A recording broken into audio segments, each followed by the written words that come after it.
안녕하세요 여러분. 오늘 이야기는 시작부터 마음이 편치 않습니다. 평소라면 단순한 이적설이나 전술 논쟁으로 소비됐을지도 모를 일이었지만 이번에는 그 결이 다릅니다. 한 팀의 상징이자 리그의 얼굴로 자리잡은 손흥민, 그리고 그를 둘러싼 LAFC 내부의 균열은 이미 사건의 단계로 넘어갔습니다. 단 한 문장, 단 한 번의 선택이 어떻게 구단 전체를 흔들 수 있는지 오늘 그 흐름을 처음부터 끝까지 짚어보겠습니다.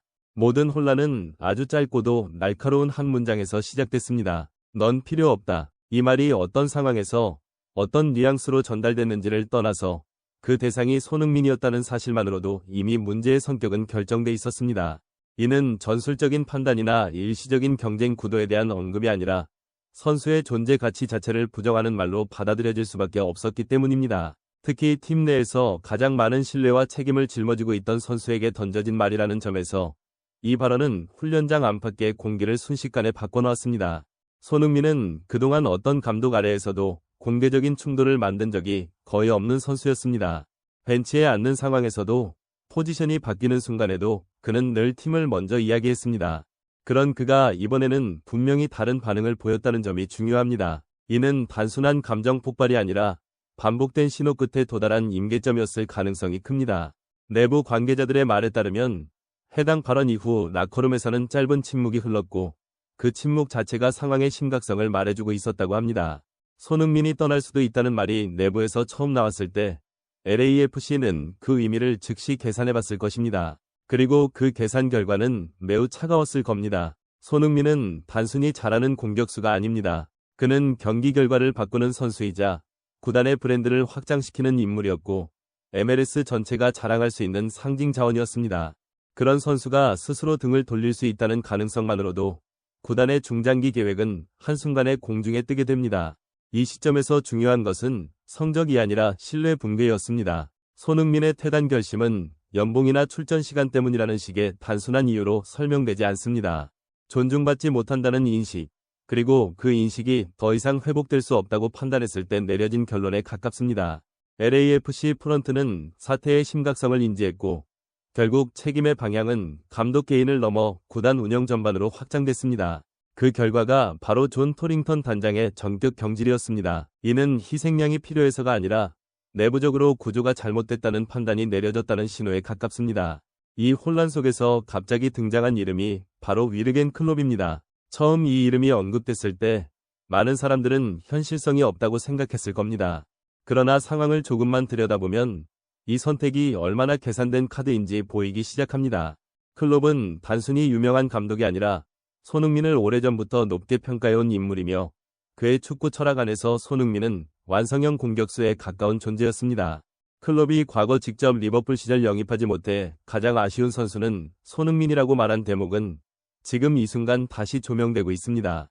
이는 단순한 립서비스가 아니라 전술적 인간적 신뢰의 표현이었습니다. LAFC 입장에서 클롭 카드는 단순한 감독 교체가 아니라 손흥민에게 보내는 명확한 메시지입니다. 우리는 너를 중심으로 다시 설계할 준비가 되어 있다. 이 메시지가 얼마나 진지하게 받아들여질지는 아직 알 수 없지만 적어도 구단이 사태를 가볍게 보지 않고 있다는 신호만큼은 분명합니다.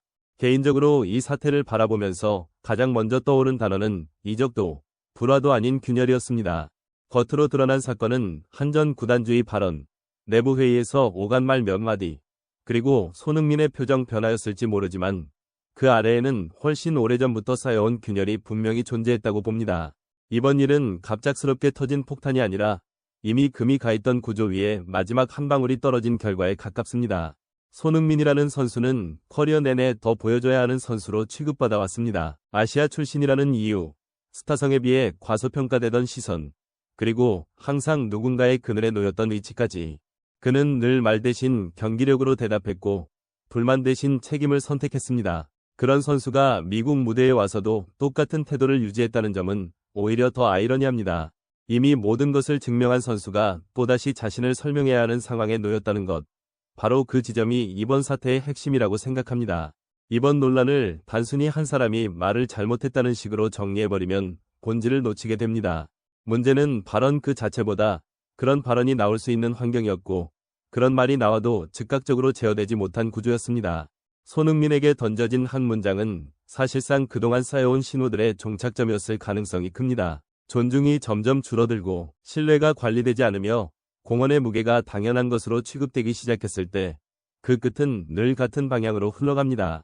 또 하나 주목해야 할 부분은 권력의 착각입니다. 구단, 감독, 프런트는 종종 시스템이 선수보다 위에 있다고 믿습니다. 물론 조직은 중요합니다. 그러나 모든 시스템은 결국 사람 위에 세워진 구조입니다. 손흥민은 단순히 전술판 위의 말이 아니라 팀의 기준이자 리그의 얼굴이었습니다. 그 사실을 망각하는 순간 판단은 숫자와 자존심 중심으로 왜곡되기 시작합니다. 이번 사태는 바로 그 왜곡이 얼마나 빠르게 신뢰를 붕괴시키는지를 보여준 사례라고 봅니다. 개인적으로 가장 인상 깊었던 점은 손흥민의 반응이었습니다. 그는 소리를 지르지 않았고 공개적으로 비난하지도 않았습니다. 대신 선택으로 말했습니다. 이것이야말로 손흥민다운 방식이었고 동시에 가장 무거운 메시지였습니다. 떠날 수도 있다는 가능성, 혹은 중심에서 물러날 수도 있다는 태도 자체가 이미 구단에겐 경고였다고 생각합니다. 때로는 침묵이 가장 큰 압박이 되고 움직이지 않음이 가장 강한 저항이 되기도 합니다. 이번 일을 통해 다시 느끼게 된 것은 손흥민이 단지 좋은 선수가 아니라는 사실입니다. 그는 팀이 어떤 가치를 지향하는지를 드러내는 리트머스 시험지와 같은 존재입니다. 그를 어떻게 대하느냐에 따라 그 팀이 사람을 대하는 방식이 그대로 드러납니다.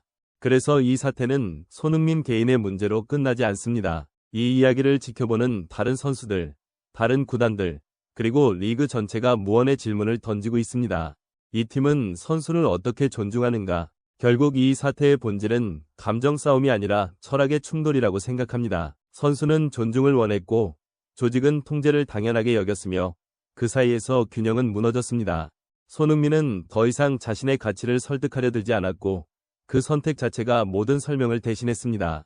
그래서 이 이야기는 아직 끝난 것이 아닙니다. 오히려 지금부터가 시작일지도 모릅니다. 손흥민의 다음 선택이 어디로 향하든 이번 사태는 분명히 오래 기억될 하나의 기준점으로 남을 것입니다. 오늘 정말 긴 이야기였는데 끝까지 함께 해주신 여러분께 진심으로 감사드립니다. 손흥민을 둘러싼 이 상황은 아직 결말을 말하기 이르며 앞으로도 수많은 변수와 선택이 남아 있습니다. 여러분은 이번 사태를 어떻게 바라보고 계신가요?